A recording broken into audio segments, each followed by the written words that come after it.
a razão da esperança que há em nós, o porquê nós cremos. Se nós perguntarmos assim para algum cristão, por que você crê? Então nós somos conclamados, chamados na cosmovisão cristã a investigarmos e sabermos o porquê da nossa fé. Então o cristianismo, ele sugere um tipo de fé específica, que é um tipo de fé que é sustentada na razão. Não é dizer que a fé é igual à razão. Não, a fé leva a lugares muito mais longes e maiores do que a razão. Mas o que eu estou dizendo é que a fé não é contrária à razão. Ela não é contrária à razão. A fé não é irracional. É uma fé que se sustenta pela razão. Deus, ele dá as evidências para que nós possamos crescer no entendimento de quem Ele é e, portanto, conhecendo mais e mais Deus, nós possamos até mesmo crescer em amor por Ele. Muitas pessoas apresentam uma objeção a isso, dizendo assim, né? Não, pastor, as coisas misteriosas pertencem ao Senhor nosso Deus. Nós não temos como investigá-las, não temos como descobri-las, não temos como estudá-las. Eu digo assim, é verdade, isso inclusive está na Bíblia. As coisas misteriosas pertencem ao Senhor nosso Deus, isso é verdade. Mas o que nós estamos fazendo e propondo aqui não é investigar as coisas encobertas, misteriosas, secretas do Senhor. Essas não são realmente investigáveis. Nós não temos acesso a elas. Mas o acesso a que temos são outras coisas do Senhor, não são as coisas que são misteriosas, são outras, são as reveladas. A mente finita, que é a mente do ser humano, ela não consegue apreender a mente infinita. A mente infinita de Deus não é susceptível de ser apreendida, entendida pela mente finita do homem. Mas a única hipótese que há de uma mente finita como a nossa a apreender, entender a mente infinita de Deus é se Deus tiver se revelado a nós. E foi isso que Ele fez. Inclusive na própria Bíblia, quando nós vamos para o verso que fala que as coisas misteriosas pertencem ao Senhor nosso Deus, que é Deuteronômio 29 e 29, a primeira parte é essa: as coisas misteriosas pertencem ao Senhor nosso Deus. Aí a continuação do mesmo verso diz o que eu estou dizendo, mas as reveladas nos pertencem aos nossos filhos para que cumpramos as palavras dessa lei. Se o irmão puder botar Deuteronômio 29, 29, pessoal, para ficar bem claro. Mas as reveladas nos pertencem aos nossos filhos para que cumpramos as palavras dessa lei. Então, o irmão botou não, né? Deuteronômio 29, 29 é muito importante que vocês vejam isso, porque a primeira parte diz as coisas encobertas pertencem ao Senhor nosso Deus, e a segunda parte fala das reveladas. Então as coisas reveladas nos pertencem, e a nossa descendência, pertence à humanidade. Para quê? Para que cumpramos as palavras dessa lei. Deus se revelou a nós, Deus se revelou assim, por amor a nós, porque Ele voluntariamente se revela para que nós, ao conhecermos Deus, possamos crescer em amor por Ele. Como é que você pode crescer em amor por alguém que você não conhece? O amor genuíno pressupõe o conhecimento do Senhor. Então, não há de se falar, nós não queremos falar em investigar o que está misterioso, encoberto, que Deus não revelou. Isso aí realmente não tem como, nem devemos querer. O que nós falamos é de nos aprofundarmos com toda a nossa força, com toda a nossa vontade, no estudo do que o Senhor revelou. No estudo do que o Senhor revelou. Amar a Deus também com o nosso intelecto. Aliás, Jesus de Nazaré, quando questionado sobre qual era o maior dos mandamentos, eu creio que isso está em Mateus, acho que é 22, 37. Bota aí, se não for, Mateus 22, 37. Se pergunta ao Senhor qual é o maior dos mandamentos. Ele diz, amar a Deus com toda a sua alma, o seu coração e todo o seu entendimento. E todo o seu entendimento. Amar a Deus com todo o seu coração, toda a sua alma e todo o seu entendimento. Algumas traduções trazem até assim, toda a sua capacidade intelectual. Então Deus quer que nós o amemos também com o nosso cérebro, com a nossa mente. Deus não quer assim, me dê o seu coração, mas deixe o cérebro do lado de fora da porta. Não, Ele não quer isso. Ele quer que nós o amemos por completo. E repito, é entendendo Deus, compreendendo Deus, investigando Deus, que nós o amamos mais. Então aquela música, ninguém explica a Deus, né? A música, ainda bem, irmão, que vocês não tocaram essa música não, né? Glória a Deus por isso, né? Não toca essa música antes dessas coisas não, porque a gente explica a Deus, sim, a gente explica a Deus. A gente explica a Deus porque a gente é maior do que Deus? Não. A gente explica a Deus porque nossa inteligência consegue capturar Deus? Não. Por que a gente explica a Deus? Porque Deus voluntariamente, por amor a nós, se revelou. É por isso. Esse é o sentido da revelação de Deus. É para isso que Ele se revelou, para que nós pudéssemos explicá-lo. Aí falta dizer o que é revelação, mas que revelação Deus fez? Deus se revelou a nós, né? Nós vimos, mas cadê a revelação? Que revelação é essa? A primeira revelação que a gente logo vê no cristianismo são as Escrituras. As Escrituras são a revelação de Deus. É Deus se revelando ao povo. As Escrituras são geniais, são fantásticas, são impressionantes, inigualáveis. E nós não conseguimos nem falar sobre elas de tão impressionantes que são. Não é? Como vocês sabem, são 66 livros. 39 do Antigo Testamento, 27 do Novo Testamento. 66 livros escritos no período de 1.500 anos, 15 séculos. E escritos por cerca de 40 autores.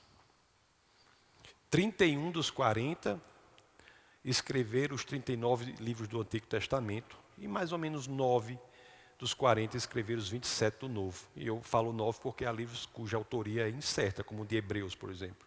Pode ser Paulo, pode ser outra pessoa. O que não importa, porque a inspiração não está no autor, está no texto.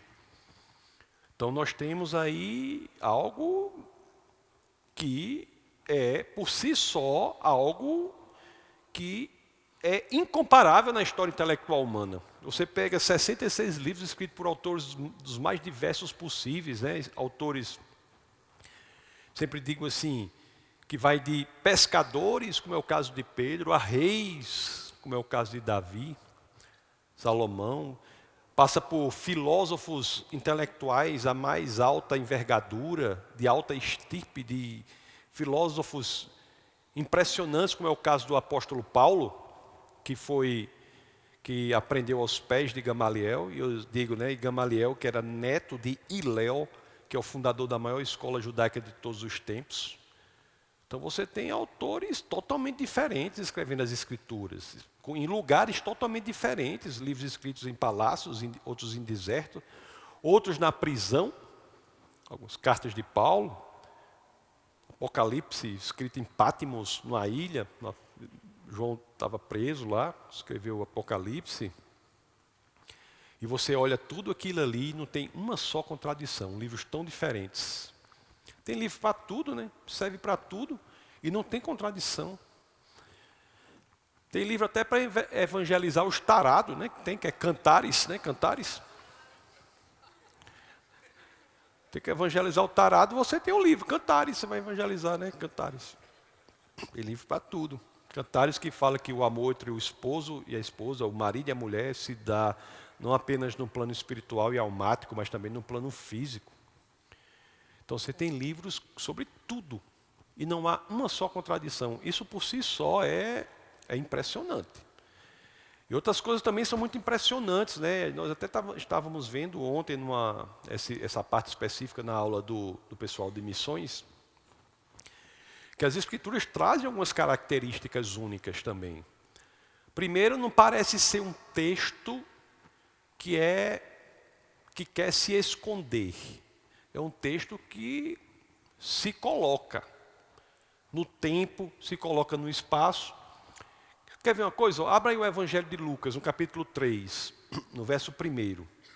Vamos ver se esse texto está querendo se esconder ou está querendo se colocar no lugar específico. Lucas, capítulo 3. Coloca aí, irmão.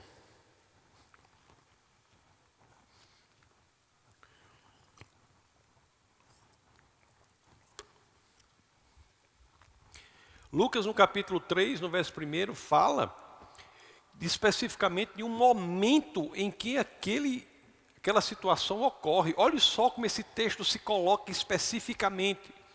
No 15º ano do reinado de Tibério César, sendo Pôncio Pilatos governador da Judéia, Herodes tetrarca da Galiléia, seu irmão Filipe tetrarca da região da Itureia, e Traconites e Lisânias tetrarca de Abilene, que foi o que aconteceu?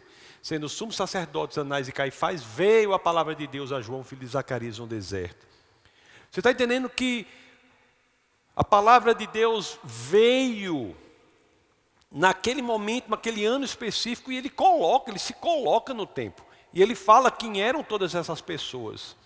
Então nós temos um ano específico aí, em que isso se dá. Então não se esconde o texto. Se esconde o texto. Todas essas pessoas são comprovadas, né, pela história secular, pela arqueologia secular. É um texto muito corajoso. Aliás, a frase mais corajosa já escrita em qualquer livro religioso, que eu já li, e não há outro que tenha uma frase mais corajosa do que essa, foi a que foi escrita pelo apóstolo Paulo, na primeira carta aos Coríntios, no capítulo 15, no verso 14. A primeira aos Coríntios 15, 14 é uma frase, é uma expressão impressionante, diz: se Cristo não ressuscitou, é vã nossa fé, é vã nossa pregação. Se você prestar atenção nisso, você vai dizer, que coragem é essa? Ele está dizendo que todo o cristianismo, qualquer manifestação cristã, qualquer igreja, qualquer pregação, qualquer evangelismo, tudo que se faz no cristianismo é vão, se não tivesse havido uma ressurreição pública, física de um homem. Então, o fundamento do cristianismo histórico é um fato investigável. É um fato histórico, investigável. Não é um fato histórico não investigável. Como eu estava dizendo, tem fatos históricos que podem ser até verdadeiros, mas não são investigáveis, não são verificáveis. Se Paulo tivesse dito assim, se eu não tivesse sonhado com Jesus, toda pregação é vã. Se ele tivesse dito isso, podia ser até que ele tivesse sonhado com Jesus, mas nós não teríamos como verificar se Paulo sonhou ou não, como não tem como verificar se qualquer um de nós aqui sonhamos ou não. Ontem, por exemplo, pode chamar o melhor neurocirurgião da face da terra, abre a cabeça da gente, não vai encontrar o sonho ali, porque esse fato não é verificável. Mas o cristianismo não apenas é verdadeiro, mas é verificável. Então a gente não pode ter medo da verdade, pessoal. Porque eu vejo assim, crente tem medo da verdade, tem jovens que têm medo da verdade, como se o conhecimento tivesse que afastar a pessoa de Jesus, como quando nós sabemos que o conhecimento genuíno leva à verdade que é Cristo. A filosofia superficial pode levar ao ateísmo, mas a profunda leva ao cristianismo. A resposta que se deve dar a quem duvida, a uma criança que duvida, é: investigue mais. E não duvide. Se uma criança pequena tem dúvidas sobre o cristianismo, mamãe, será que Jesus existiu ou não? Você vai tornar essa criança uma especialista na dúvida que ela está trazendo. Se você não fizer isso, é porque talvez você tenha medo de que Jesus não seja a verdade. Porque se Jesus é a verdade, a investigação profunda vai levar a Ele. Jesus é a verdade, meus queridos. Ele mesmo diz isso. No Evangelho de João, no capítulo 14, no verso 6, Jesus de Nazaré diz: eu sou o caminho, a verdade e a vida, ninguém vem ao Pai senão por mim. João 14, 6. Ele diz: eu sou a verdade. E o termo utilizado aí é aletheia. Né? Caminho, Rhodes, vida, Zoe, e verdade ele usa aletheia. Aletheia é um termo muito poderoso, porque aletheia não é um termo desconhecido. Aletheia, como verdade, é um termo que está na mitologia grega, platônica, em toda a filosofia grega. Toda a filosofia grega, séculos antes de Cristo, As pessoas estavam estudando o que é a verdade, o que é a aletheia. O termo aletheia vem, inclusive, da mitologia platônica. Lete era um lago na mitologia platônica em que as almas mergulhavam antes de nascer e elas se esqueciam de como era a verdade. Elas mergulhavam no lago de Lete, que é o lago do esquecimento, e nasciam. Aí o processo que a alma podia fazer era um processo de desesquecimento do efeito do lago, para que ela passasse a se lembrar do que sabia antes de ter mergulhado no lago, que era a verdade primeira. Desesquecer, em grego, vai usar lete, de esquecer, e vai usar um prefixo de negação, que é a. Em português também a é o prefixo de negação. Então, aletheia. A verdade era, portanto, para o grego, você ter acesso à realidade primeira, fundamental, que existia antes mesmo das pessoas nascerem. É isso que o grego buscava, e Jesus de Nazaré, em João 14,6 diz, olha, isso que vocês procuram, o Evangelho de João é escrito para o grego, para a mentalidade grega. Mentalidade grega. E diz, olha, isso que vocês procuram, isso sobre o que vocês se debruçam, isso que vocês estão buscando, Jesus está dizendo, isso não é um conceito, não é uma ideia, é uma pessoa. Jesus não é apenas aquele que aponta a verdade, não é apenas aquele que fala a verdade, que nos direciona a verdade. Ele é, Ele próprio, a verdade. Ele é a mensagem e o mensageiro, a carta e o carteiro. Ele é, Ele próprio, a verdade. E às vezes a gente, na nossa experiência cristã, diante da verdade, a gente vira as costas e vai embora. Repetindo a situação que foi a situação mais perdida da história da humanidade, quando alguém fez a pergunta mais importante que se pode fazer, o que é a verdade? Fez essa pergunta para a própria resposta, Jesus de Nazaré, e se vira e vai embora. Você se lembra que Pilatos fez isso? No Evangelho de João, no capítulo 18, no verso 38. Coloque aí, irmão. João 18, 38. Jesus de Nazaré está ali, Pilatos chega para ele e diz assim, o que é a verdade? JC, Jesus. Perguntou-lhe Pilatos, o que é a verdade? Aí Pilatos estava fazendo a pergunta mais importante que tem, só que estava fazendo a pergunta para a própria resposta, que era Jesus. O que é a verdade? Aí, olha a oportunidade que ele perdeu. Fez a pergunta e o que foi que ele fez depois? Tendo dito isso, voltou aos judeus e lhe disse, eu não acho nele crime algum. Se virou e foi ter com os judeus. Não esperou para a resposta. Às vezes, eu acho que muitos de nós, às vezes, temos a mesma postura diante da verdade, diante da resposta, diante de Jesus. Que é isso daí. Está diante da própria verdade e tem medo de se aprofundar no estudo, na investigação, no pensamento, na experiência com a verdade. E vai embora, não é? Isso não acontece? Nós não podemos ter medo da verdade que é Cristo. Temos que investigá-lo, nos aprofundar nele. E é interessante que os gregos, eles não apenas buscavam a verdade, mas tinha um outro conceito que eles buscavam muito. E eu estou falando aqui dos gregos porque, não tenho dúvida, a Grécia é a civilização mais inteligente que já pisou sobre a Terra, a Grécia Antiga. E eu digo sempre assim, se você for estudar filosofia hoje, ou você vai estudar filosofia grega, ou você vai estudar notas de rodapé à filosofia grega. Todos os filósofos não gregos fazem sua filosofia em oposição à Grécia. Nietzsche faz sua filosofia em oposição a Heráclito, e assim sucessivamente. E a Grécia, os gregos, eles estudavam o que é a aletheia. E tinha outro conceito que eles estudavam que era muito importante também. Eles não estavam preocupados apenas sobre o que era a verdade, mas eles estavam preocupados também sobre o que era a essência, o fundamento, a razão de ser de todas as coisas. O que é isso que está por trás da existência do mundo? O que é isso? e os gregos chamavam isso de logos. Logos. Aletheia e logos em grego são os dois termos mais importantes da filosofia. E é interessante que, mais uma vez, a biografia sobre Jesus, que é direcionada ao pensamento grego, que é o Evangelho de João, também aborda esse tema. Porque Mateus, Marcos, Lucas e João são 4 biografias, né, sobre Jesus. Jesus é o biografado. E o Evangelho de João também aborda esse tema de logos, e logo no início.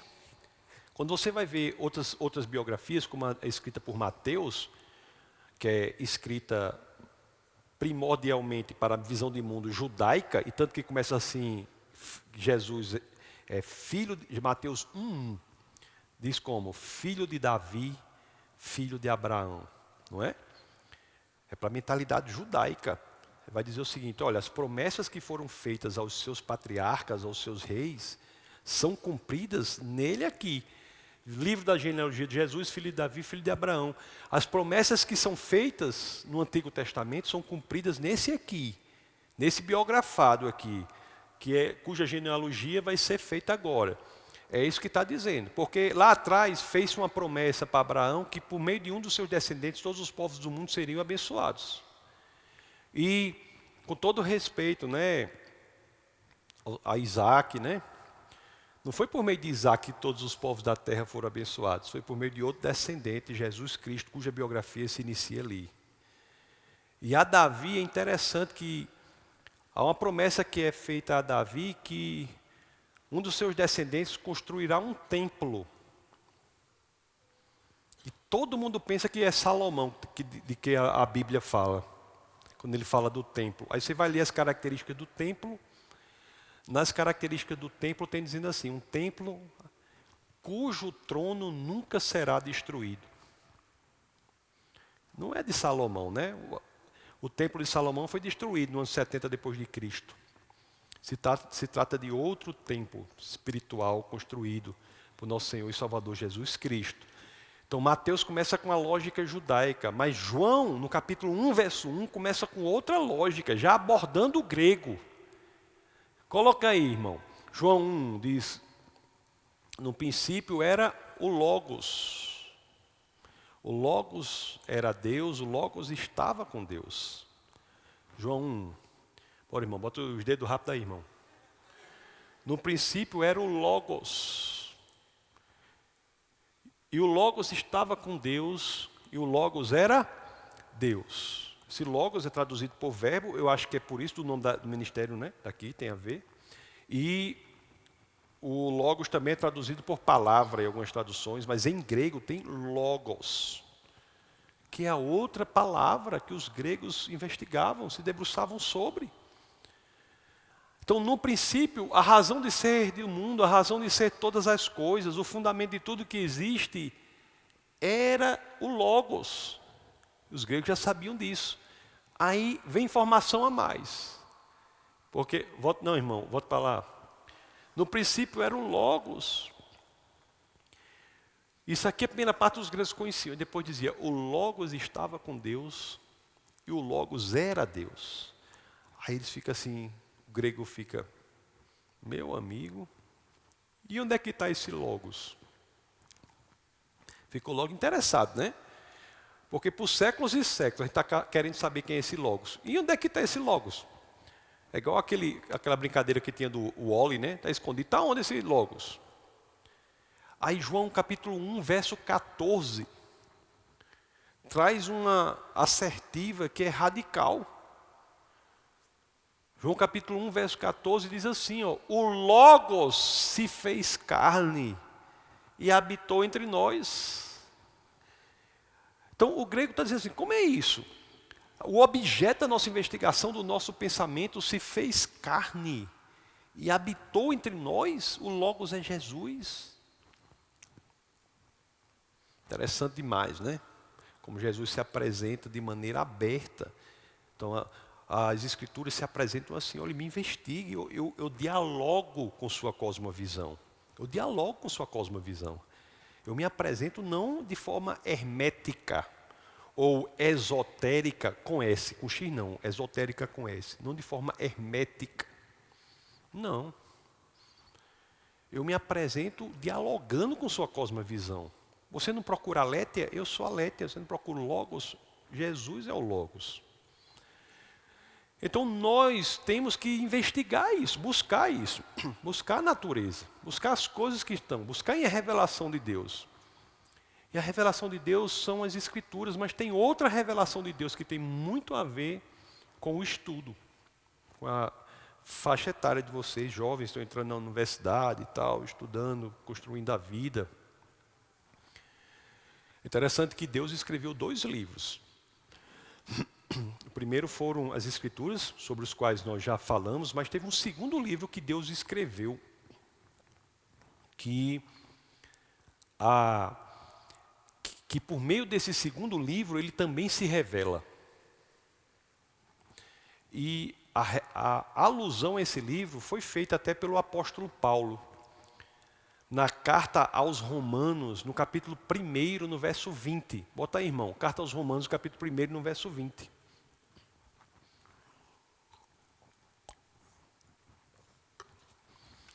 Olha o que as Escrituras dizem.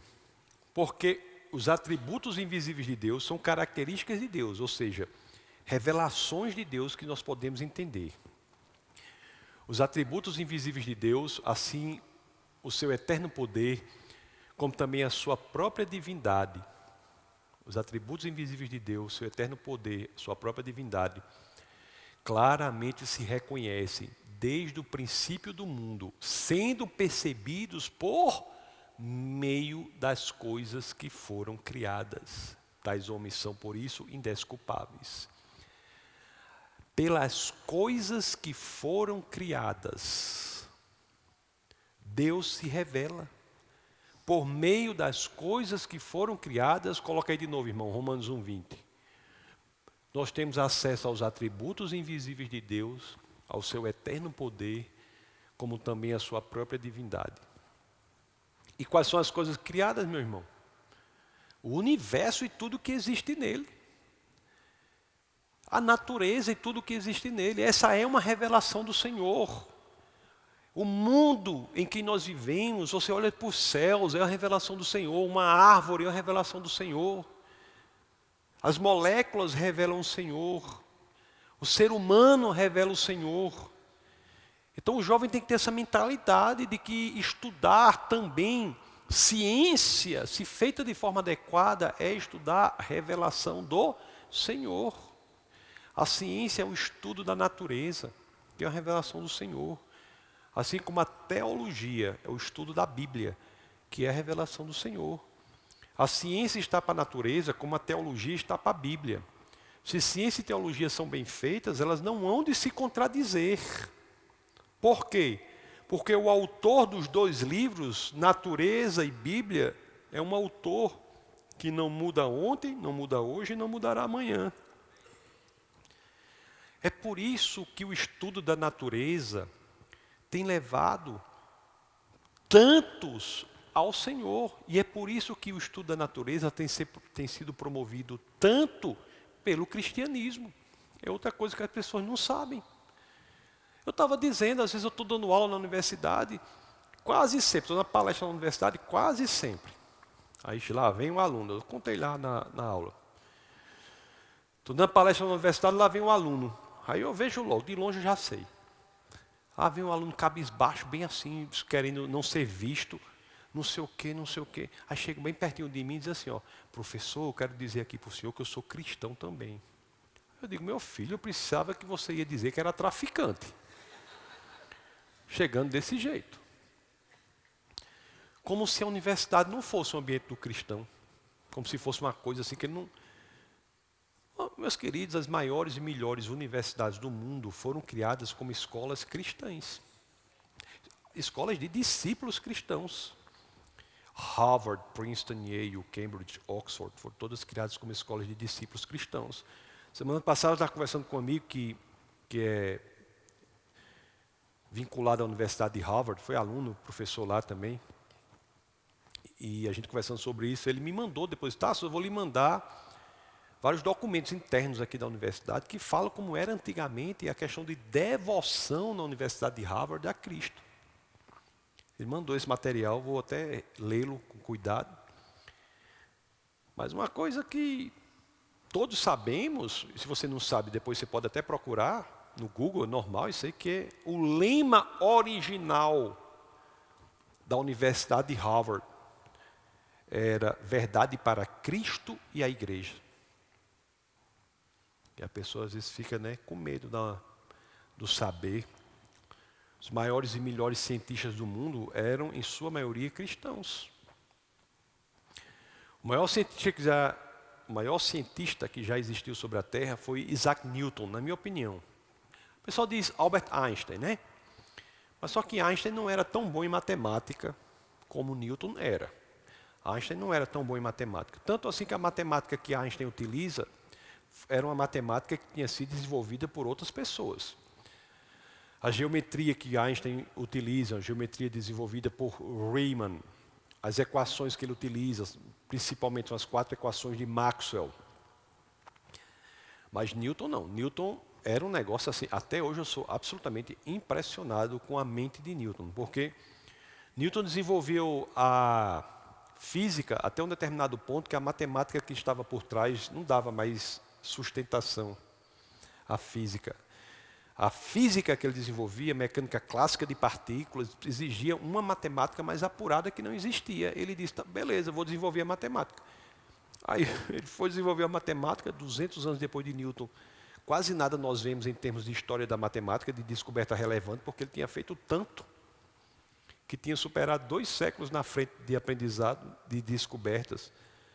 Isaac Newton.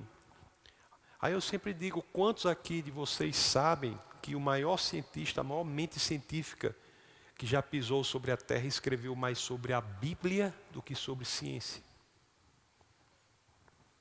Talvez sabiam disso? Escreveu mais sobre a Bíblia do que sobre ciência. Eu não estou dizendo que eu concordo com tudo que ele falou sobre a Bíblia, não. Muita loucura ele escreveu. Mas o que eu estou dizendo é que o que mais ocupou as preocupações do maior cientista, da maior mente cientista que já pisou sobre a Terra, foram as Escrituras. É isso que eu estou dizendo. E a gente fica assim. A ciência moderna só aparece em países de matriz cristã. Não tem ciência moderna que não seja em país de matriz cristã relevante. Por quê? Porque é uma questão lógica. Como é que você vai tentar descobrir um padrão de inteligência no comportamento do mundo se você não pressupõe que este mundo está organizado inteligentemente? A ciência pressupõe a assunção de que há inteligibilidade no mundo e, portanto, o mundo foi organizado inteligentemente por uma mente inteligente. Como algo pode ser organizado inteligentemente se você não pressupõe uma inteligência por trás que organizou o mundo inteligentemente? A inteligibilidade do mundo, que o mundo é inteligível, compreensível por nossa inteligência, pressupõe, é uma necessidade de qualquer esforço científico, a pressuposição de que há uma inteligência que organizou o mundo e eu quero descobrir esses padrões de inteligência que estão por trás do mundo. Por isso que ciência só pode se desenvolver no pano de fundo filosófico dado pelo mundo judaico-cristão. Por isso, o Antigo Testamento é o livro sagrado judaico, como vocês sabem, né? É a Tanakh, o livro sagrado do judeu, é o mesmo texto do Antigo Testamento. E depois nós temos o Novo Testamento, que começa com as 4 biografias sobre Jesus, e o livro de história de Atos, que é um livro impressionante também, tem 84 fatos que são provados pela história e arqueologia, né? São livros impressionantes. Mas o que eu quero dizer é o seguinte, o mundo judaico-cristão é o que dá inteligibilidade ao mundo e a capacidade de desenvolvimento da ciência. Os judeus, meus amados, são 0,2, 0,3% da população mundial. Devem ter de 25% a 30% dos prêmios Nobel.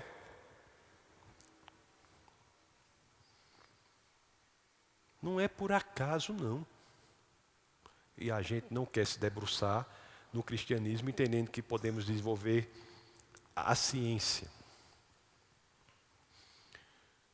E há vários momentos assim na história da ciência que demonstram que o que tem ocorrido é a ciência se rendendo às Escrituras, ao que já está nas Escrituras. Eu falava sobre o impressionante história da criação do universo. Em Gênesis capítulo 1, verso 1, bota aí, irmão. Diz, no princípio Deus criou os céus e a terra. Aquilo. No princípio Deus criou os céus e a terra. A gente lê isso aí, passa por isso aí, né? Às vezes não está nem aí, né? Ah, beleza, beleza. Mas o que está dizendo aí, meus queridos, é uma ideia que revolucionou o entendimento sobre o universo. Lutou por pelo menos 33 séculos dizendo algo que a ciência não concordava, até que, em meados do século passado, a ciência teve que se render ao que as Escrituras já diziam. Em hebraico, o verbo criar é bará. Eu dizia que bará é um verbo tão impressionante, mas tão impressionante em hebraico, que só pode ter como sujeito o próprio Deus, Elohim. Por quê? Porque o verbo, pessoal, é uma palavra que descreve uma ação, não é isso? A ação descrita pelo verbo bará é uma ação tão poderosa, que qualquer pessoa menor do que Deus não tem o poder necessário para desempenhá-la. Porque esse criar aí não é um criar qualquer, é o criar do verbo bará, que quer dizer criar tudo a partir da ausência de qualquer coisa. Criar tudo a partir do nada. O nada é o nada mesmo, é a ausência do espaço vazio. O espaço vazio não é nada, é alguma coisa. O tempo não é nada, é alguma coisa. A matéria é alguma coisa. As leis da natureza são alguma coisa. Então o que essa frase está dizendo é que quando não existia nada, não existia matéria, espaço, tempo, leis da natureza, Deus criou tudo a partir do nada. Nenhuma outra construção intelectual na história da humanidade chegava a isso. Os gregos, por exemplo, tinham a sua ideia de como o universo havia surgido, a chamada teogonia grega, que ele dizia que alguém chamado Demiurgo havia moldado o universo a partir de uma matéria que já existia desde sempre. Sempre havia algo que existia desde sempre. Mas os livros de Moisés, o Pentateuco, que para o judeu é a Torá dizia que não, que tudo havia sido criado a partir do nada. E é curioso que se você diz que algo sempre existiu, você não vai dizer que é possível pensar o criador daquela coisa, porque aquela coisa nunca foi criada. Mas quando você passa a dizer que o universo veio a existir, foi criado, aí faz sentido perguntar quem foi o criador, porque aquilo passa a ser uma criação. Aí, em meados do século passado, meus queridos, várias descobertas em ciência começaram a acontecer. E o cientista, contra a vontade dele, teve que se dobrar ao que as Escrituras de Moisés já diziam. Segundo a lei termodinâmica, universo em expansão, radiação de fundo, galáxia, cimento, teoria da relatividade, urânios radioativos, várias descobertas em ciência. Se vocês quiserem se aprofundar sobre isso, a gente pode se aprofundar nas perguntas. Passaram a forçar o cientista a mudar o seu entendimento do universo e dizer que o universo teve sim uma origem. E se o universo teve uma origem, se ele veio a existir, se ele foi criado, a pergunta foi jogada sobre a mesa: quem é o Criador? E é interessante que a cosmologia contemporânea hoje, cosmologia de ponta hoje, diz que a matéria, o espaço e o tempo foram criados juntamente com o universo. Que as leis da natureza foram criadas juntamente com o universo. Exatamente como diz o livro de Moisés, Gênesis, que em hebraico é Bereshit, que é Gênesis, olha o nome Gênesis, Bereshit. É o início de tudo isso. E se o livro diz que a matéria veio existir juntamente com o universo, se a cosmologia diz que a matéria veio existir juntamente com o universo, a causa da matéria, lógico que não pode ser material, porque matéria não existia, matéria só veio existir depois. Essa causa tem que ser necessariamente imaterial. E um sinônimo de imaterial é espiritual. Se o espaço só veio existir juntamente com o universo, essa causa não pode ser espacial, porque espaço não havia. Essa causa tem que ser necessariamente não espacial, portanto, infinita. Se o tempo veio existir juntamente com o universo, essa causa não pode ser temporal, porque tempo não havia. Essa causa tem que ser atemporal, portanto, capaz de ver o futuro que você livremente decide. Se leis da natureza não havia, essa causa do universo não pode ser uma lei natural. Não tem lei da natureza. Ela tem de ser sobrenatural. Então, o discurso de sobrenaturalidade passa a fazer parte da própria ciência. Então, é por isso que astrônomos como Robert Jastrow, ele, que não é cristão, é agnóstico, ele diz assim, né? É como se a ciência durante muitos anos e séculos tivesse tentado superar a montanha da ignorância. E subia, subia, subia, escorregava, subia, subia, subia, escorregava a montanha da ignorância, até que depois de séculos e séculos, quando chegou no ponto mais alto, no cume, no lugar mais alto da montanha, quando os cientistas olharam, foram saudados, cumprimentados por um grupo de teólogos que estava sentado ali há séculos. Quem diz isso é um astrônomo que não é cristão. Então a ciência se dobra às Escrituras. Portanto, amados irmãos, cabe a nós estarmos aptos para defendermos a nossa fé, cabe a nós fazermos o que as Escrituras nos dizem, que é estarmos preparados para apresentar a razão da esperança que há em nós. Cabe a nós entendermos que Jesus é a verdade e, portanto, não precisamos ter medo de buscar a verdade. Cabe a nós nos posicionarmos contra o mundo em favor da verdade. Não devemos ceder ao relativismo, que o relativismo é um ataque à verdade. Olhe, se você nega a verdade, você está negando Cristo. Cristo é a verdade. Se você relativiza a verdade, você está relativizando Cristo, porque Cristo é a verdade. E todas essas ideologias de hoje em dia, que são anticristãs, são atentatórias ao homem, ao cristão, têm como base exatamente o ataque à verdade. Todas as ideologias atacam a verdade. Acho que amanhã à noite vou falar para os pais, né? Tocar em alguns assuntos da ideologia de gênero. A ideologia de gênero é um ataque frontal à verdade, à realidade, né? Não é porque a gente não quer que não seja. É porque não tem como um homem se transformar em uma mulher. Não tem como, por mais que nós queiramos, por mais que a pessoa queira que se transforme, ela pode genuinamente querer, mas existe um impeditivo chamado realidade. Então, você dizer para um homem que ele pode se transformar numa mulher, é você abrir mão da verdade. E dar ao homem uma expectativa de algo que não acontecerá. Por isso que é tão cruel com a pessoa, você dizer que aquilo é possível. Tudo é fruto do ataque à verdade. Todas as ideologias são frutos do ataque à verdade, que em última instância são ataques ao próprio Jesus Cristo. Então são com essas palavras aí que eu faço essa breve aqui, não tão breve, mas apresentação sobre a apologética e me coloco à disposição de vocês, né, para que possamos responder as suas perguntas. Fiquem bem à vontade. Pergunte aí, o que eu souber eu respondo, o que eu não souber eu passo para o irmão Jadeuto ali, o diretor de missões. Nato, pode ajudar a gente aqui? Botar a cadeira, tirar o púlpito. Vamos lá, se você ainda tem pergunta, gente, pode colocar aí no link do QR Code, tá? Talvez dentro da explicação você ficou encucado com alguma situação, então você faz a pergunta aí, tá bom? Tira o púlpito principal, deixa só a mesinha e traz 2 cadeiras para a gente.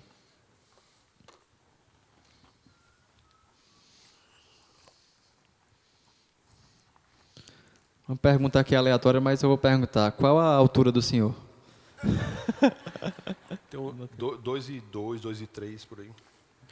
É porque lá na minha tribo, lá, as onças eram grandes. Se os índios fossem pequenos, tinham morrido. Agora, na tribo do irmão, o bicho maior que dava era preá, né? Aí... Preá? Vamos lá. Doutor, tem duas perguntas aqui que eu vou tentar unir na mesma ideia, né? Que seria, basicamente, perguntou aqui, pastor, fala um pouco das experiências que o senhor tem defendendo a fé no meio acadêmico, a coisa mais difícil que o senhor já vivenciou, estranha, curiosa, mas nesse sentido da sua experiência defendendo a fé nesse meio. É uma experiência que é esperada para qualquer cristão, né? Experiência de perseguição, de pessoas que não concordam, muitas vezes atacam você injustamente. Isso é que todo cristão deve esperar. É o que eu digo, se você não sofre algum tipo de perseguição em razão da sua fé, é bom que você reavalie a sua saúde espiritual. Nós somos todos chamados para estarmos na contramão do mundo. Nós somos chamados para proclamar a verdade no mundo que proclama a mentira. Somos chamados para proclamar a esperança no mundo que proclama a desesperança. O mundo aí fora está desesperado. Nós temos que ir na contramão do mundo, dizer que temos a resposta, que a verdade é absoluta. E tudo o que eu defendo na universidade é a verdade e a possibilidade de expor essa perspectiva. Afinal, não é a diversidade que nós queremos, a pluralidade de ideias, o confronto de opiniões, a dialética de pontos de vista, não é isso que a gente quer? Ou será que a única diversidade que deve ser aceita é a diversidade que o comunismo quer, que é a diversidade da mesma coisa? Só aceita diversidade se for da mesma coisa. Então, o que eu defendo é a possibilidade de nós dizermos aquilo em que acreditamos e que busquemos as evidências para cada ponto de vista. As pessoas podem ter pontos de vista diferentes. Aliás, é no cristianismo que isso é possível. Por exemplo, a questão do homossexualismo. Que esse ismo não é doença. O povo fica, homossexualismo é doença? Me diga as doenças que você conhece com ismo. Eu conheço umas 10 e tudo meio sem futuro. Assim. Astigmatismo, reumatismo. As mais pesadas mesmo, AIDS, câncer, não tem ismo não. Então você chega assim, homossexualismo, a questão do homossexualismo, basta você ver e buscar as evidências. As paradas gay, acontecem onde? Só em país de matriz judaico-cristã. Em nenhum outro país de outra matriz é possível ter essa tolerância, essa diversidade, só no cristianismo. Oriente Médio, onde é que tem parada gay? Israel, Tel Aviv. Em nenhum outro país do Oriente Médio tem. País, é porque é questão de religião, não sei o quê. Tudo bem, vamos para o país ateu. Vai fazer parada gay na Rússia, na China, na Coreia do Norte. A Rússia acabou de estreitar a legislação aí contra o homossexualismo. Acabou de estreitar. Então, tudo que eu defendo é a possibilidade de ter a liberdade de dizer a minha opinião. Quem tiver uma opinião diversa, diga. E se quiser, a gente pode até debater. Respeitosamente. Não tem problema nenhum. Mas eu tive uma aluna que tinha uma visão meio panteísta tupiniquim. Eu disse, né, que estava dando aula para a aluna, para a turma, né, e a aluna disse assim, professor, na realidade eu acho que eu sou Deus. Ela disse, eu acho que o Senhor é Deus. Aí eu fiquei mais tranquilo, porque eu achava que mais de uma pessoa, que todo mundo era Deus. Né? Ela disse, todo mundo é Deus. O grilo é Deus, a barata é Deus, todo mundo é Deus. Aí até a árvore lá, que a janela dava para ver uma árvore, ela achou que a árvore era Deus. Eu digo, e você acha isso? Eu digo, acho. Eu até estava dizendo que eu achei até bonita essa coisa dela, porque, principalmente, que eu não sei porquê, eu foquei muito no grilo sendo Deus, o grilo. Deus barulhento, né? Deus fala de forma audível, às vezes, né, nas escrituras você vê aquela voz e tal, e o Deus dela faz cri, cri, cri. Mas eu cheguei para ela e disse, você pode me mostrar alguma evidência disso? Evidência. Pode me mostrar? Eu não estou, tudo bem, é uma possibilidade você ser Deus. Agora, qual é a evidência que você tem? Você podia desaparecer aí ia aparecer aqui na outra cadeira vazia que tem, ia aparecer. Eu não botei nenhuma cadeira que tivesse uma pessoa para não matar a pessoa, né? Você podia desaparecer e aparecer nessa cadeira vazia. Aí realmente o que aconteceu, eu olhei para ela, e eu não posso dizer que ela não tentou, porque eu vi ela espremendo os olhos assim. Quando ela abriu os olhos, estava no mesmo lugar. Aí eu disse, está vendo, ó, não é o fato de você crer em qualquer coisa que faz com que essa qualquer coisa seja verdadeira. Deus usa da verdade para aumentar nossa fé. Então busca as evidências. Então o cristianismo é assim, busca as evidências. O cristianismo você pode pegar uma Bíblia, rasgar, riscar, faz o que quis, busca. Você pode confrontar. Não, isso aqui eu não estou entendendo, isso aqui, como é que isso aqui dá certo? A gente faz assim, a gente busca as evidências. Então, fala isso, cada um pode crer no que quiser, mas não quer dizer que todas as crenças são verdadeiras. Aliás, João, né, tem uma manipulação muito grande da linguagem. Eu até falei, da última vez que eu estive aqui, eu falei sobre o problema da linguagem, né? Porque da forma que você fala, você pensa, e da forma que você pensa, você age. Então, a ação do comunismo é na manipulação da linguagem, principalmente depois das contribuições do pensador Gramsci, da escola de Frankfurt. Uma coisa muito grave da linguagem. E o termo tolerância tem sido manipulado. O termo tolerância tem sido manipulado. Tolerância não é você achar que seja lá o que a pessoa creia é verdadeiro, não. Tolerância é você achar que do direito que eu tenho de expor minha opinião, todas as pessoas têm o direito de expor as suas opiniões. Todo mundo tem o direito de expor sua opinião, sua cosmovisão. Quem quiser ser ateu que seja, quem quiser ser cristão que seja. João no capítulo 6, 66. Bota aí, irmão. João 6, capítulo 6, 66. O senhor pode chamar ele de Pedrão, que ele vai mais rápido. Pedão, né? É. Pedão. Ai, Pedão. Pedão. Ai, Pedão. Bota aí, João. Você acha que Jesus quer um grupo com força perto dele? Olha o que diz aqui, ó. À vista disso, muitos dos seus discípulos o abandonaram e já não andavam com ele. Aí o povo diz, eita, Jesus ficou preocupado com o resto que ficou. Será, hein? Bota aí o 67 aí. Então perguntou Jesus aos 12, aos que ficaram, porventura, quereis também vós outros retirar-vos?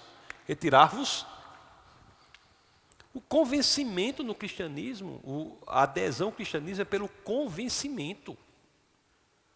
Não é pela força. Não é pela força. Então, tolerância é a ideia de que cada um pode propor, dizer, defender o que quiser. Agora, se aquilo que a pessoa defende é verdadeiro ou não, vai depender de quê? Das evidências. É isso que eu tenho dito. O cristianismo tem evidências suficientes para que nós estejamos certos que a cosmovisão que nós defendemos é a verdade.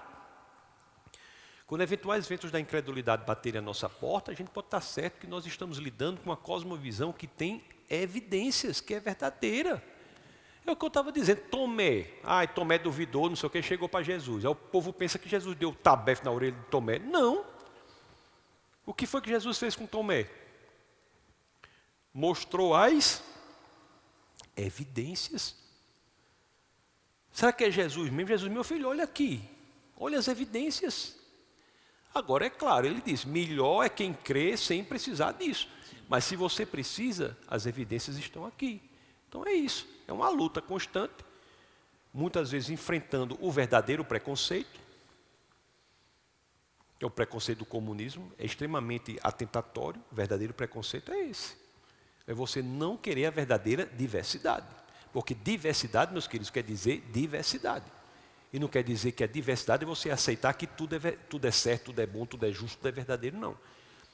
Aceitar a diversidade é entender que as pessoas podem tomar suas decisões e seguirem. Agora só há uma verdade, só há uma coisa que é certa, só há uma coisa que é justa. Estão manipulando a linguagem para passar a impressão de que não é assim.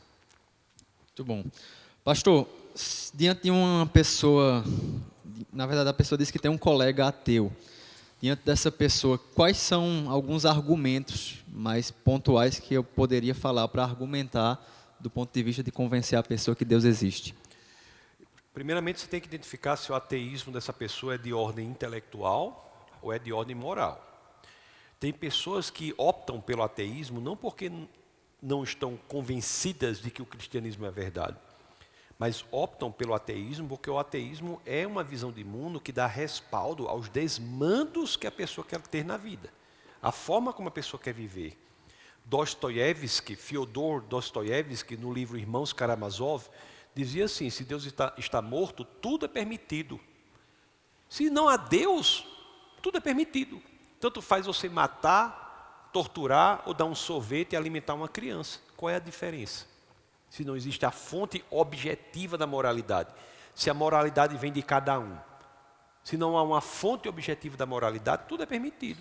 E tem pessoas que não querem aderir ao sistema de mundo em que há uma fonte objetiva da moralidade e que você vai estar objetivamente errado se não fizer o que é certo.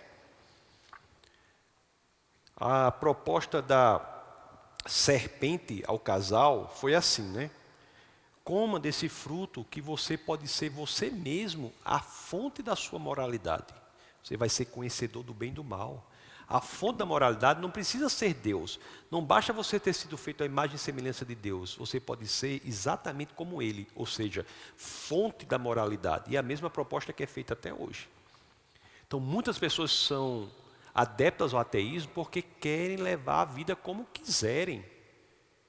E se eles forem cristãos, o cristianismo tem um padrão objetivo de moralidade. Agora, se for ateu por questão intelectual, eu era ateu por questão intelectual. Eu dizia assim, eu fui a maior parte da minha vida ateu. Aí eu fui envelhecendo, eu comecei a fazer as contas para se a parte de cristão já ultrapassou, né? Mas eu estou mais ou menos meio a meio, assim. Foi a maior parte da minha vida fui ateu. E meu ateísmo era por ordem intelectual. Eu não tinha raiva de crente. Eu não vi uma pessoa com a Bíblia embaixo do, como diz aqui, né, embaixo do sovaco, e tinha raiva da pessoa. A Bíblia embaixo do braço, aí tem gente que tem raiva, né? É um problema. É uma questão de ordem psiquiátrica.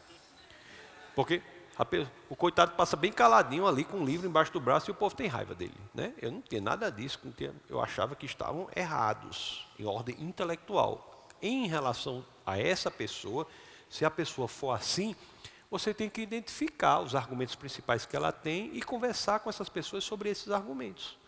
Às vezes é de índole da confiabilidade da Bíblia, de quem foi Jesus Cristo, questão do Big Bang, evolução, tudo isso tem resposta. Você tem que se aprofundar. Se não souber, aprofunde-se. Agora tem que ter cuidado, porque às vezes você tem que ver, às vezes a pessoa não quer, né? Aí você vai ver que ela é de índole moral, porque ela coloca uma objeção, você apresenta a resposta, aí ela automaticamente pula para outra coisa. Aí você responde, começa a responder, ela pula para outra coisa. Começa a responder, ela pula para outra coisa. Aí você vai dizer o quê? Fica à vontade. Aí você vai fazer o quê com essa pessoa? Quando é de ordem moral, o que é que você faz com a pessoa? Fica à vontade, agora você vai fazer o quê? Conviver com ela, dar um testemunho de Cristo na vida dela, ajudá-la, caminhar com ela. Às vezes o testemunho fala mais do que as palavras quando o ateísmo é de ordem moral e não de ordem intelectual. Pastor, ainda dentro desse contexto, alguém falou aqui sobre as constantes antropológicas, né?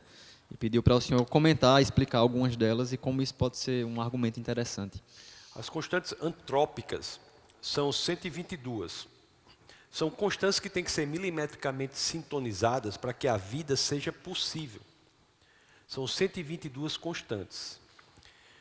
Transparência atmosférica, gravidade na origem do universo, gravidade hoje, nível de oxigênio, são todas constantes, são 122 que têm que ser milimetricamente sintonizadas para que a vida seja possível.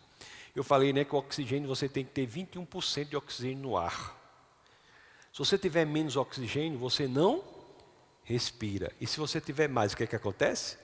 Você encontra um amigo na rua e faz, oi, combustão espontânea. Tem que ter 21%. Então, qualquer mudança em uma dessas variáveis, a vida não é possível.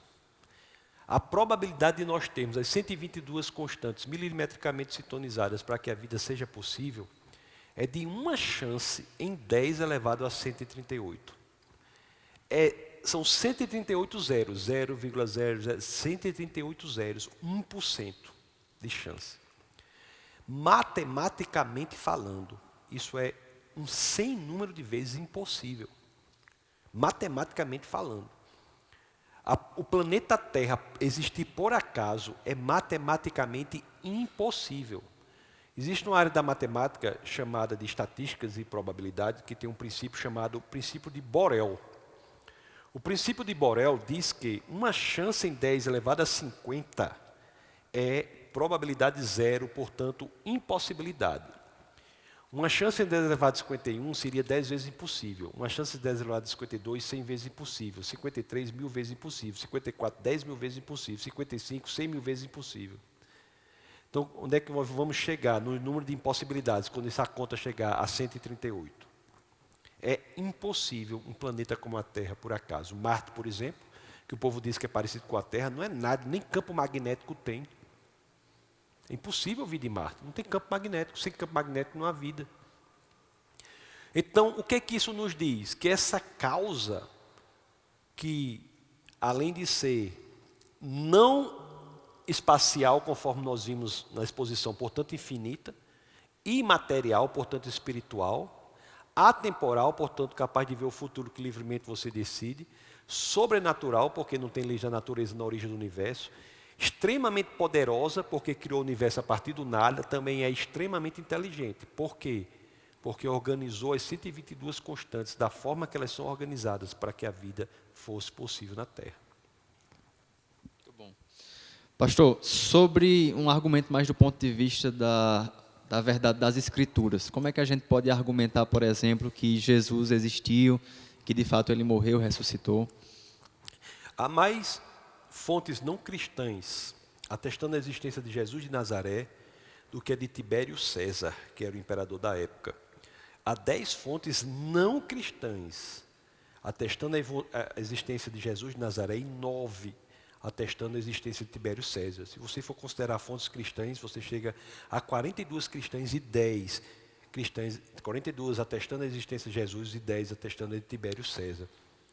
Jesus de Nazaré é alguém que, se não tivesse existido, nós teríamos até uma prova ainda mais robusta para a existência de Deus. Porque alguém existindo fez o que fez, já é uma coisa impressionante. Você imagina ele fazer o que fez sem existir, né? Só pode ter sido um milagre, né? Alguém que não existiu dividiu o tempo entre antes e depois dele. É uma loucura, pessoal, achar que Jesus não existiu.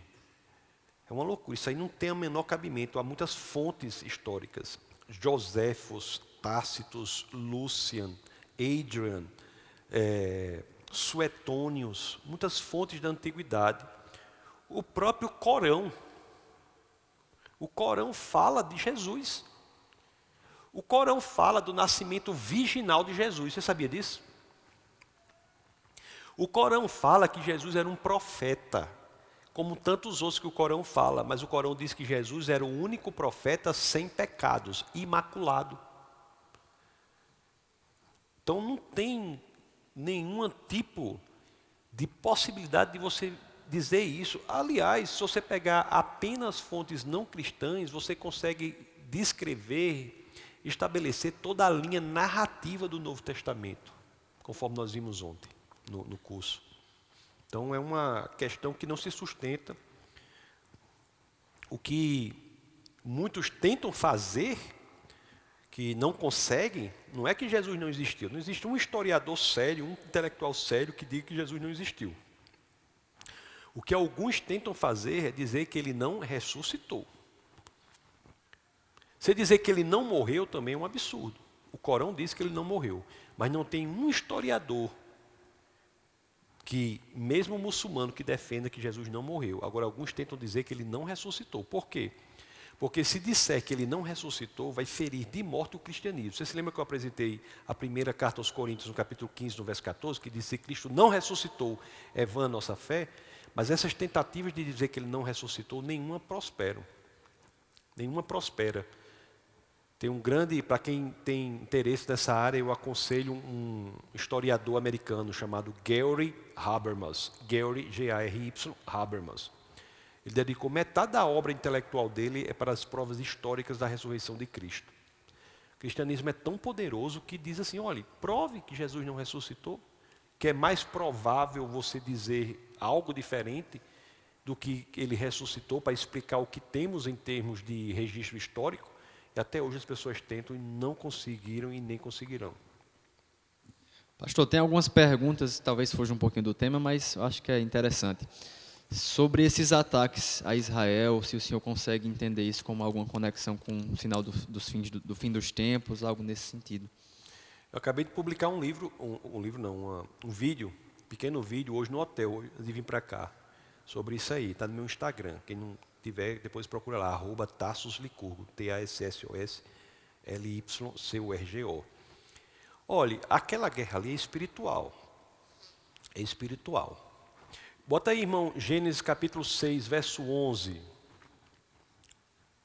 É Pedrão, é? Pedrão está com conversa paralela, é aquele ali, é? Sim. Aquele ali é outro, né?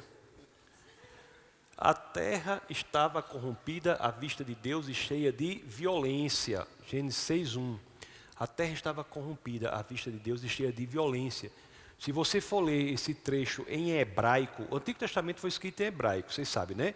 Com algumas partes em aramaico. O Novo Testamento foi escrito em grego. Se você for ler Gênesis 6:11 em hebraico, violência aí é a tradução de um termo hebraico. Sabe qual é o termo? Hamas. Hamas. Se trata, meus queridos, de uma guerra espiritual. De fato, uma guerra espiritual. Aquela terra aí tem o nome Palestina, não é desde sempre não. Palestina, a terra começou a ter esse nome graças ao imperador Adriano, no século II depois de Cristo. Houve uma revolta dos judeus, o imperador se impôs e realmente dizimou. A derrota dos judeus foi impressionante nessa revolta no século II. E a partir daí o imperador determinou, né, que o nome daquela região seria Palestina, meio que para constranger os judeus, já que Palestina é um nome que tem a mesma raiz hebraica de Filistina. Então, os filisteus ou filistinos, que são inimigos históricos de Israel, passaram a dar nome, não é? Ou a terra filistina passou a dar nome àquele lugar em que os judeus já viviam. Já viviam. Não é correto dizer que os árabes viviam na Palestina antes dos judeus. Não, naquela região já viviam palestinos que não eram necessariamente árabes. Eram árabes, judeus e cristãos até, do século I e século II. Também essa ideia de conquista de Jerusalém por esses grupos terroristas de origem árabe não se justifica. Você sabe quantas vezes o termo Jerusalém aparece no livro sagrado judaico? Que é a Tanar, no Antigo Testamento. Quantas vezes aparece? Mais de 660 vezes. Você sabe quantas vezes o termo Jerusalém aparece no Novo Testamento? Quase 150 vezes, 146 vezes.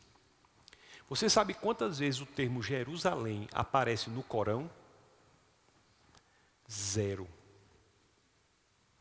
Então, não há justificativa de dizer que há interesse legítimo de povos diferentes por Jerusalém. Jerusalém é essencialmente a terra dos judeus. Agora, essa briga é espiritual, nós sabemos disso e temos que orar por Israel. Meus amados irmãos, eu vou dizer uma coisa para vocês. A continuar da forma que está, com esse comunismo aí, o povo dizendo que não existe comunismo, as ideias comunistas tomando conta do mundo, vai chegar um momento que o único país soberano da face da terra será Israel. O único. Todos os outros estão se globalizando. As forças globalizantes estão rompendo as fronteiras e estão destruindo tudo. Israel será o único. Então, o que eu tenho a dizer é que nós devemos nos posicionar em oração por Israel. Nos posicionar. Não é fácil ser Israel. Israel é um milagre. Israel não tem... Você tem uma ideia, o norte de Israel ainda tem uma águazinha ali, né? Lá das colinas lá que vem do... Mas o sul não tem água, é dessalinização. É um pedaço de terra desse tamanho, deserto. E Israel exporta flores para a Holanda. Flores para a Holanda. Israel é cercado por inimigos. Deus escolhe o povo judeu não para ele ser salvo. As escrituras, ou mesmo a lei, nunca foi dada ao povo para que o povo, uma vez as cumprindo, se tornasse povo de Deus. Não. Deus escolhe o povo judeu porque era o povo mais detestado da época, menos que o pessoal não queria o povo judeu. Não tem inteligência da Grécia, a exuberância da Babilônia, a força de Roma. O que é que os judeus tinham? Nada. Deus escolhe o povo judeu para mostrar que ele pode se revelar ao mundo pelo povo que não tinha nada a oferecer. E a história de Israel é isso. É ser bombardeado, ser atacado. Quantas vezes Jerusalém foi invadida? O profeta chorão mesmo, Jeremias, se cai sobre as ruínas de Jerusalém. Quantas vezes Jerusalém foi invadida e se reergueu? Isso vai acontecer. E cabe a nós orar por Israel, sabe? Orar por Israel, porque foi o povo que Deus escolheu para, por meio dele, mostrar do que ele é capaz. Pastor, a última para a gente finalizar. É possível ser cristão e compactuar com ideias comunistas, socialistas e de esquerda? O pessoal me pergunta essa questão, aí às vezes eu falo muito, não fica muito claro. Aí eu começo logo com uma frase para deixar bem claro assim, para o pessoal não ter dúvida do que eu penso. A frase é a seguinte, assim, ó, o comunismo é uma ideologia do Satanás. Aí eu falo logo assim. O problema de quem não entende, o problema de quem não entende isso é porque acha que o comunismo diz respeito a questões econômicas. Não diz respeito a questões econômicas, pessoal. O comunismo hoje não se interessa por questões econômicas, não porque não quer, mas porque aprendeu que é impossível você dominar as leis da economia. Há quem diga que as leis da economia são tão poderosas como as leis da gravidade. Marx e Engels, eles queriam dar um estatuto assim de científico a como a sociedade funcionava. E eles pensavam que era agindo na economia, agindo na parte material, que você dominaria as sociedades. Porque ele achava que a economia geraria uma superestrutura ideológica. Então você agia na economia e você tinha a ideologia. Agia na economia e você tinha a ideologia. Aí Marx diz assim, ó, as sociedades vão funcionar assim. Vai ter um estado feudal, depois você tem uma revolução interna, você tem uma revolução burguesa, você gera o capitalismo, depois você tem uma revolução operária, você gera o socialismo ou o comunismo. Acontece que isso não funcionou, não acontecia assim. O contra-exemplo principal contra as ideias de Marx foi a própria Revolução Russa, em 1917. A Revolução Russa, você teve uma passagem de um estado feudal para um comunista, com uma burguesia irrelevante, você não teve o momento do capitalismo. Então Marx viu, os pensadores pós-marxistas viram que aquilo não funcionava. Aí muitos pensadores pós-marxistas começaram a dizer assim, rapaz, nós temos que agir na realidade na ideologia. Nós não vamos dividir mais na economia, vamos agir na ideologia. Então muitos pensadores pós-marxistas, em especial um italiano, que estava preso sob o regime de Mussolini, chamado Antônio Gramsci, escreveu o livro aí, Cartas do Cárcere, em que ele montava essa estratégia. O próprio Lenin, antes dele, já tinha pensado em dar ao marxismo um ideal mais político. Mas a coisa foi se desenvolvendo, até chegar em Gramsci, quando Gramsci diz claramente que a ação tem que ser na ideologia. E a partir daí, em vez de dividir as pessoas no âmbito econômico, começaram a dividir as pessoas no âmbito ideológico. Em vez de ser assim, operário, patrão, burguês, e empregado, não sei, é o âmbito ideológico. Agora é o heterossexual, o homossexual, o homem e a mulher, o negro e o branco, o índio e o não índio. Então começaram a dividir as pessoas no âmbito ideológico. Então o comunismo faz isso, o comunismo hoje é ideológico, não é econômico. Tanto assim que se você for para a China hoje, os brasileiros vão para a China fazer negócios. Quando eu vou para aquela região que faz conexão em Dubai, na volta para o Brasil, muita gente que vai para a China, dos brasileiros, fazem conexão em Dubai para o Brasil. Tem um voo Dubai e Rio, né? E nesse voo vem cheio de brasileiros, você pode conversar com qualquer brasileiro lá. Ele vai dizer, foi fazer o que na China? Negócios. Então não é economia, é ideologia. Então eles dominam as pessoas na questão ideológica. E domina como? Escravizando essas pessoas. Porque um pensador posterior, ou um conjunto de pensadores posteriores, chamado da escola de Frankfurt, teve aquela ideia de que uma vez se eu dominar a linguagem, eu domino o pensamento. Se eu dominar o pensamento, eu domino a ação. Aí começou-se a dominar a linguagem, como as pessoas nesses grupos deviam falar. Então, o homossexual, por exemplo, ele é dominado pelo grupo LGBTista. O homossexual não é livre para pensar. Ele tem que pensar da forma que aquele grupo diz. Se um homossexual for pensar fora do que aquele grupo diz, ele é atacado pelo grupo. É o que acontecia com Clodovil Hernandes, que era um deputado federal homossexual que faleceu. Isso que eu tenho dito. O negro, a mesma coisa. O negro chega e tem que ter uma pauta específica, como se a cor da pele dissesse alguma coisa, tivesse alguma importância. Não tem a menor importância. Um negro pode discordar de outro negro, como discorda de um branco, como discorda de um índio, como discorda de qualquer pessoa. Mas não, se a pessoa for negra e não tiver uma pauta ideológica que é pautada pelo negrismo, ela é atacada pelo próprio negrismo. Então, isso tem acontecido ferozmente. A mulher nem se fala. Se a mulher não seguir a pauta feminista, ela é atacada. E assim vai. Para dominar as pessoas, você controla a linguagem. E aí é por isso que se controla a linguagem. Então, tem momentos hoje que palavras que você não sabe usar, você não sabe mais o que é mulher, não sabe mais o que é verdade, não sabe mais o que é normal.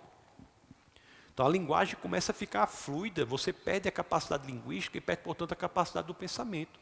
E a proposta disso é a expansão do comunismo, do globalismo ideológico para dominar. Existem duas resistências muito fortes a esses arroubos comunistas, muito fortes. A primeira é a igreja e a segunda é a família. Família e igreja são as duas maiores resistências ao domínio comunista. Duas maiores resistências. A família nem se fala, né? A família são laços de cumplicidade que se formam, que são incomparáveis com qualquer outros laços estabelecidos na nossa vida. Agora o comunismo quer acabar com isso, quer botar o filho para brigar com o pai. Porque o comunismo quer acabar com a ideia de filho obediente, mulher submissa e homem que é capaz de morrer pela mulher. Então hoje o comunismo ataca esses três grupos. Os homens hoje estão cada vez mais frouxos. As mulheres estão cada vez mais insubmissas e os meninos cada vez mais desobedientes no comunismo. Homem que passa maquiagem, né? Homem que passa maquiagem não é capaz de morrer pela mulher. Não é capaz de morrer pela mulher. Ele pode fazer um bocado de coisa, mas ele não vai morrer pela mulher. Pode ser uma pessoa boa, uma pessoa inteligente, tá entendendo? Mas morrer pela mulher dele, ele não vai morrer. Essa doeu, Richard. Não vai. Não vai. Então aí vai um conselho prático aqui para você. Você que é mulher, você que é moça aqui, não sei o quê, vocês têm que procurar um namorado que você vai se casar, um homem que seja capaz de morrer por você. Sabe por que eu estou dizendo isso? Aqui não é igreja cristã, porque esse é o padrão bíblico de casamento. É o padrão bíblico de casamento. O homem tem que ser capaz de morrer por você, como Cristo morreu pela igreja. Entendeu? Aí um homem que passa maquiagem, um homem que usa umas calcinhas apertadinhas daquelas. As calcinhas apertadinhas. Um homem que chega e diz, ai, fulano é muito fofo. Não tem. Fofo você só usa, homem, para xingar alguém. Seu bolo fofo. Você só usa para xingar alguém. Agora você pode usar assim. Você pode dizer assim, a areia está fofa, entendeu? Nessas situações. Aí vai fazer o quê? Estão acabando com tudo. Estão acabando com tudo. A ideia do comunismo qual é? Está falando para o irmão, a ideia do comunismo qual é? Que o homem não case, a mulher não case, se dedique muito na vida para comprar um apartamento bem pequenininho para criar um gato castrado. É isso que querem fazer, é isso que querem com o homem. Então todas essas doutrinas são para acabar com a família. Antinatalismo, antipatriarcalismo, veganismo, entendeu? Quem é vegano, preste atenção que eu estou dizendo que isso aqui é muito importante. O veganismo afasta a pessoa de Jesus Cristo. O veganismo afasta a pessoa de Jesus Cristo. Você sabe por quê? Você me diga uma pessoa que é vegana, com o tempo, se ela não sofre a tentação de ser feminista, antipatriarcalista, antinatalista, não quer ter mais menino, quer criar brócolis, plantar brócolis. Não quer ter mais nada disso. Você sabe, daqui a pouco ela deixa de se voltar para o Pai Nosso e começa a se voltar para a Mãe Terra. A Mãe Gaia. A Mãe Terra. Então são ideologias anticristãs. E a família genuína cristã é a resistência contra isso. A mesma coisa dos filhos. Última vez que eu vim falar mais sobre isso, mas é a última coisa dos filhos. Os filhos, a mesma coisa, filhos desobedientes.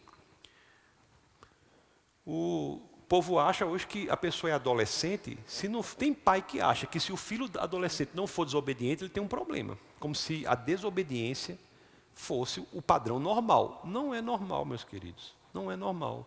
Rebelde, adolescente tem que ser rebelde. Não é normal. A rebelião vem de outra pessoa, não é Deus não. É do inimigo de nossas almas. Rebelião vem daí. É como se não bastasse tentar normalizar a rebeldia, querem normalizar a rebeldia até das crianças de 2, 3 anos. Tem um conhecido que diz que, e outros tantos que ouviram, né, falar que o menino de 2, 3 anos que não é rebelde é porque não está na primeira adolescência. Menino com 2, 3 anos, para normalizar a rebeldia. É a mesma coisa, e as mulheres a mesma coisa, né?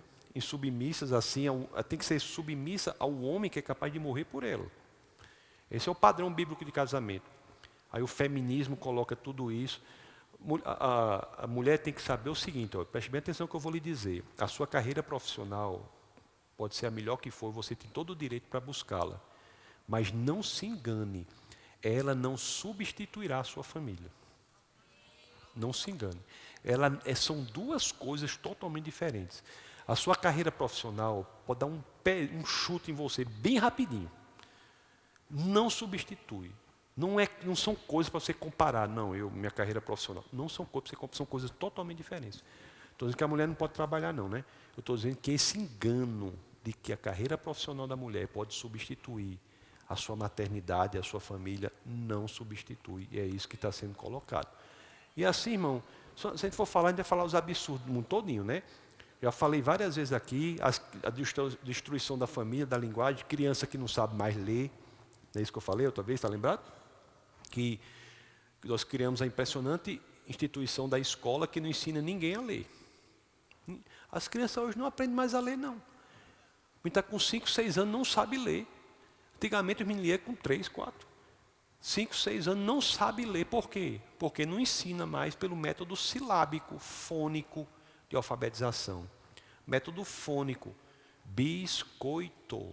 Aí, as sílabas. Cavalo. Não é assim não, mas não. C-A-K, não é assim não. Hoje em dia, como eu tenho dito em vários lugares, né? E o povo acha engraçado que eu tenho rodado aí tudo que é canto, né, o Brasil, o exterior, para dizer o óbvio. Porque bota a criança em frente de uma palavra, a criança não sabe, eu fico olhando para aquilo ali, a criança não sabe, né? Não aprendeu as sílabas, nada. Aí fica olhando para aquela palavra assim, e diz, meu Deus. É a mesma coisa de botar os hieroglifos da Suméria na frente de vocês aí. É a mesma coisa. A criança fica olhando para aquilo ali, daqui a pouco não sabe ler, aí não sabe ler, não sabe para onde é que vai, não sei o quê. Aí vai passando, daqui a pouco, em vez de ver o óbvio, que esse método do construtivismo, que é demoníaco, construtivismo é demoníaco, esse método construtivo, inspirado em Paulo Freire, porque o povo diz, Paulo Freire só fez educação de adulto. Não, inspirou o construtivismo, não é só Piaget não, construtivismo. Paulo Freire inspirou o construtivismo, que é diabólico, que não ensina a criança a ler. Aí a criança fica olhando para aquele método, aquela palavra, não sabe nem o que é. Aí, em vez do povo dizer o óbvio, dizer, olha, esse método não funciona, lá na frente não está dando o resultado que se espera. Aí vai dizer o quê? Aí, em vez de botar o problema no método, bota o problema em quem? Na criança. As crianças hoje têm tudo o quê? Dislalia, dislexia, descalculia, desortografia, TDAH. Os pais desesperados por um diagnóstico para botar na criança. Desesperado. Por quê? Porque vai justificar o que está acontecendo. Vai dizer, não é? Vai justificar o que está acontecendo. Então isso aí é o comunismo ideológico, atacando a linguagem. A linguagem. E quando muitos pais, em vez de E você, porque vocês são novos, né? Mas eu acho que amanhã eu vou falar, é capaz de eu repetir isso amanhã, porque é negócio de pai amanhã, né? Quando vocês forem ter filho aí, compre aquele método, aquelas cartilhas silábicas, bem empoeiradas que vende, para você ensinar seus filhos a ler. Senão não vai aprender a ler, não. Aí vai começando o problema. Aí vira adolescente analfabeto funcional. Vira adolescente. E tá cada vez, o mundo está assim. Eu estava até conversando com o diretor hoje no restaurante, a pessoa disse assim, amigo, você pode botar essa mesa daqui para ali? Aí a resposta do rapaz disse, não podemos não, senhor, porque as mesas são numeradas. E você botar um número numa mesa, ela se torna inamovível? Você, né? Eu vou chamar essa mesa aqui, vou numerar, mesa 3, pronto, aí ninguém tira mais daqui não, porque é numerada a mesa. O povo não está, o povo está doido, porque você botar um número na mesa, é mesmo que ter criado, botado 5 parafusos assim, daquele desse tamanho, assim no chão. Então, assim, o mundo é assim, normalizando os problemas psiquiátricos graves. Normalizando problema psiquiátrico grave, sem brincadeira. Nos Estados Unidos, se chegar uma criança hoje, não sei se chegou aqui, deve ter chegado. Nos Estados Unidos, eu vou agora para lá em novembro para falar sobre isso. Se você chegar nos Estados Unidos, uma criança chegar e dizer assim, eu sou um gato, o que a professora pode fazer é providenciar uma caixa de areia para fazer xixi, mais nada. É assim, pessoal, o mundo está assim. É o quê? O mundo está atentatório à verdade. Verdade, eu já falei aqui da outra vez, a mulher chegou para ir para o zoológico, aí não queria pagar de jeito nenhum a entrada do zoológico, era $10, era $20, queria pagar de jeito nenhum, aí chamou o gerente disse, a senhora tem que pagar, e ela disse, de jeito nenhum, é um absurdo cobrar de mim a entrada do zoológico, e por quê? Porque eu sou uma zebra. Eu sou uma zebra. Como é que vai cobrar de uma zebra a entrada do zoológico? E o povo está tudo bem. Está assim o mundo. Tem um conto de Machado de Assis, eu nunca pensei, eu li esse conto na infância, eu digo, rapaz, achei muito interessante o conto, né? Mas nunca pensei. Chama O Alienista, vocês já viram? Machado de Assis, O Alienista. É um romancezinho, uma novela, né? Sei lá, deve ter 50 mil palavras, assim. Aí, tem um psiquiatra lá, que eu não estou lembrado do nome dele, é Simão, acho que é Bacamarte, uma coisa assim, o nome do psiquiatra lá. E no conto Machado de Assis, o psiquiatra vai para uma cidade, aí vê João assim, não, pai, João tem algum problema, vai internar João. Aí vem outro, isso aqui tem um problema, internou outro. Quando ele se viu, ele tinha internado a cidade toda, só estava ele fora do hospício. O mundo está doido mesmo, é como Machado de Assis previu. E tem mais, viu? Presta atenção. O que aconteceu no Brasil nos últimos 10 anos, só se conseguiu ser feito em outros países do mundo em 50. O Brasil é primeiro do mundo nisso aí. O que se conseguiu aqui em 10 anos, só se conseguiu em outros países do mundo em 50. Minha opinião qual é? A razão disso qual é?